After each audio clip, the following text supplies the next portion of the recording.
कागलचे माजी नगराध्यक्ष विद्यमान नगरसेवक प्रकाश गाडेकर यांचा वाढदिवस विविध सामाजिक उपक्रम राबवण्यात आले होते. नगरसेविका संगीता संतोष राजपूत यांच्या पुढाकारानं मोफत आरोग्य शिबिराचं आयोजन करण्यात आलं.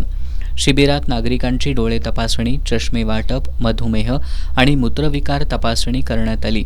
तसंच मोतीबिंदू रुग्णांसाठी मोफत शस्त्रक्रियेची सुविधा उपलब्ध करून देण्यात आली.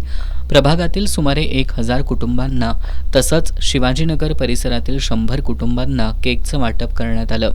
तसंच विद्यार्थ्यांना शैक्षणिक साहित्य वाटप, अंगणवाडीतील मुलांना केळींचं वाटप करण्यात आलं.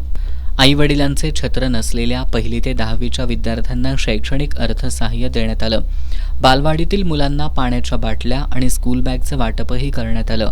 प्रभाग क्रमांक 3, गणेशनगर, मल्हारनगर आणि काळमवाडी परिसरातील महिलांना मोफत चष्म्यांचं वाटप करण्यात आलं.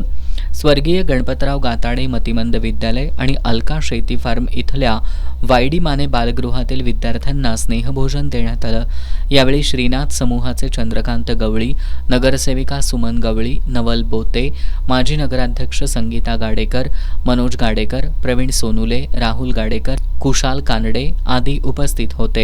दरम्यान गाडेकर यांच्या वाढदिवसानिमित्त 8 एप्रिल रोजी प्रभाग क्रमांक 3 मध्ये 14 वर्षाखालील मुलांसाठी प्लास्टिक बॉल क्रिकेट स्पर्धेचं आयोजन करण्यात आलंय.